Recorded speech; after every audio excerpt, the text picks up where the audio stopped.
senhor secretário-geral das Nações Unidas, Antônio Guterres, senhores chefes de Estado e de Governo e demais chefes de delegação, senhoras e senhores, é uma honra abrir novamente a Assembleia Geral das Nações Unidas. Venho aqui mostrar o Brasil diferente daquilo publicado em jornais ou visto em televisões. O Brasil mudou e muito depois que assumimos o governo em janeiro de 2019. Estamos há 2 anos e 8 meses sem qualquer caso concreto de corrupção. O Brasil tem um presidente que acredita em Deus, respeita a Constituição, valoriza a família e deve lealdade ao seu povo. Isso é muito. É uma sólida base se levarmos em conta que estávamos à beira do socialismo. Nossas estatais davam prejuízos de bilhões de dólares no passado. Hoje são lucrativas. Nosso Banco de Desenvolvimento era usado para financiar obras em países comunistas, sem garantias. Quem honrava esses compromissos era o próprio povo brasileiro. Tudo isso mudou. Apresento agora um novo Brasil, com sua credibilidade já recuperada diante do mundo. O Brasil possui o maior programa de parceria de investimentos com a iniciativa privada de sua história. Programa que já é uma realidade e está em franca execução. Até aqui foram contratados 100 bilhões de dólares de novos investimentos e arrecadados 23 bilhões de dólares em outorgas. Na área de infraestrutura, leiloamos para a iniciativa privada 34 aeroportos e 29 terminais portuários. Já são mais de 6 bilhões de dólares em contratos privados para novas ferrovias.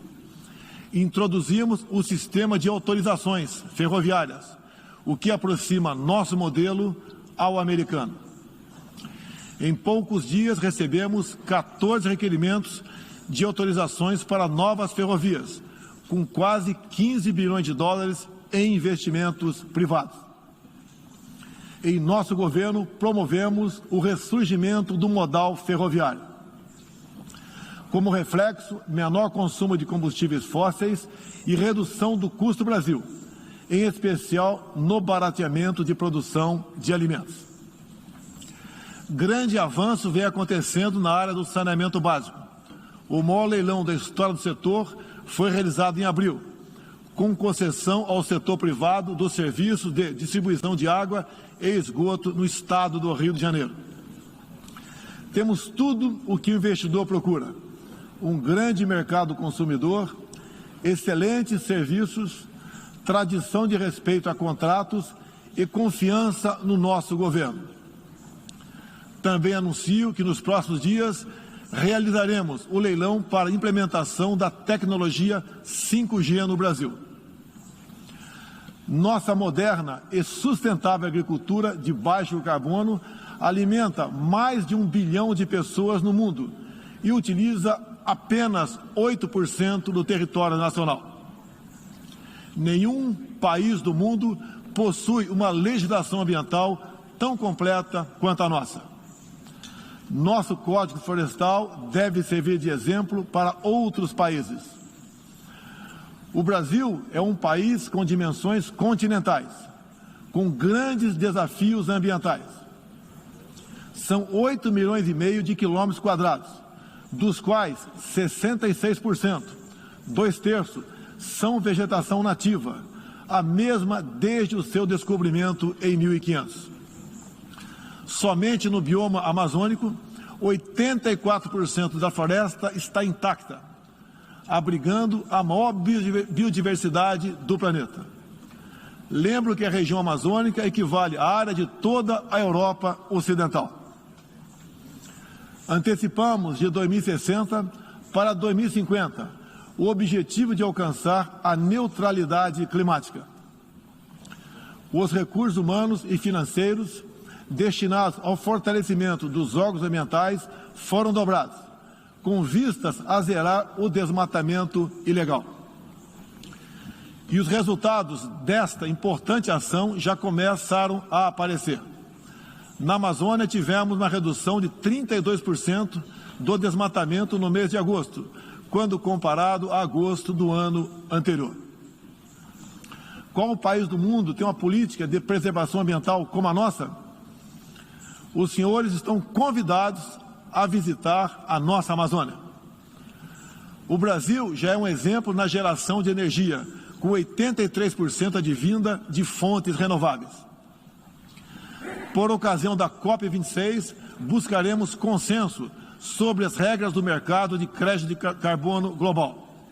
Esperamos que os países industrializados cumpram efetivamente seus compromissos com o financiamento de clima em volumes relevantes. O futuro do emprego verde está no Brasil. Energia renovável, agricultura sustentável, indústria de baixa emissão, saneamento básico, tratamento de resíduos e turismo. Ratificamos a Convenção Interamericana contra o Racismo e formas correlatas de intolerância. Temos a família tradicional como fundamento da civilização. E a liberdade do ser humano só se completa com a liberdade de culto e de expressão.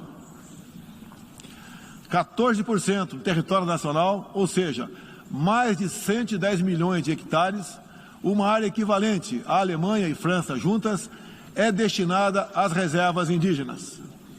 Nessas regiões, 600 mil indígenas vivem em liberdade e cada vez mais desejam utilizar suas terras para a agricultura e outras atividades.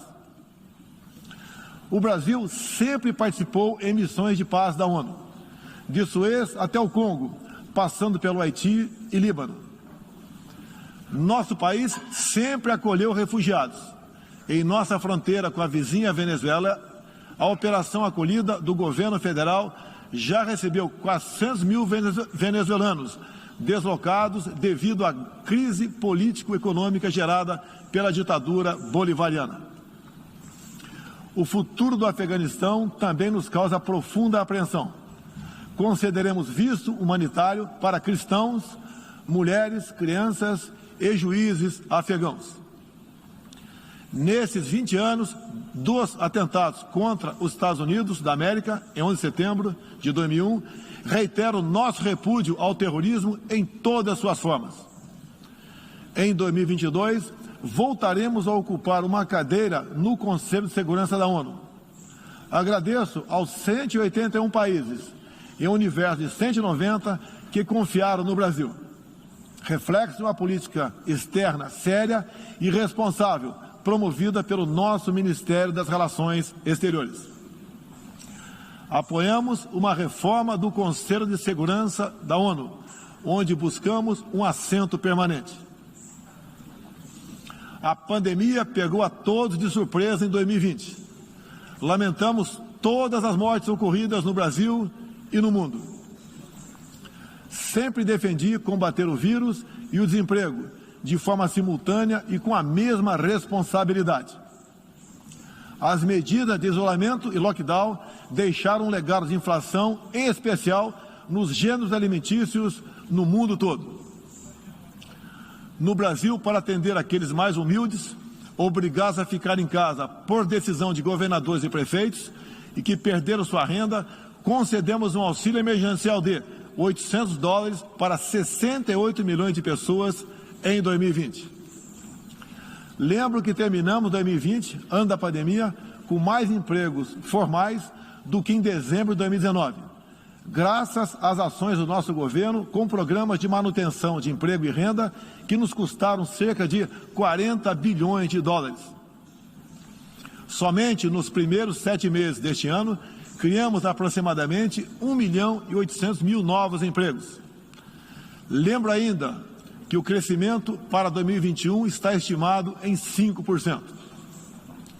Até o momento, o governo federal distribuiu mais de 260 milhões de doses de vacinas e mais de 140 milhões de brasileiros já receberam, pelo menos, a primeira dose, o que representa quase 90% adulta. 80% da população indígena também já foi totalmente vacinada. Até novembro, todos que escolheram ser vacinados no Brasil serão atendidos. Apoiamos a vacinação. Contudo, o nosso governo tem se posicionado contrário ao passaporte sanitário ou a qualquer obrigação relacionada à vacina. Desde o início da pandemia, apoiamos a autonomia do médico na busca do tratamento precoce, seguindo recomendação do nosso Conselho Federal de Medicina. Eu mesmo fui um desses que fez tratamento inicial. Respeitamos a relação médico-paciente na decisão da medicação a ser utilizada e no seu uso off-label. Não entendemos porque muitos países, juntamente com grande parte da mídia, se colocaram contra o tratamento inicial. A história e a ciência saberão responsabilizar a todos. No último 7 de setembro, data da nossa independência, milhões de brasileiros, de forma pacífica e patriótica, foram às ruas, na maior manifestação de nossa história. Mostrar que não abre mão da democracia, das liberdades individuais e de apoio ao nosso governo. Como demonstrado, o Brasil vive novos tempos. Na economia, temos um dos melhores desempenhos entre os emergentes. Meu governo recuperou a credibilidade externa e hoje se apresenta como um dos melhores destinos para investimentos. É aqui, nesta Assembleia Geral, que vislumbramos um mundo de mais liberdade, democracia, prosperidade e paz. Que Deus abençoe a todos.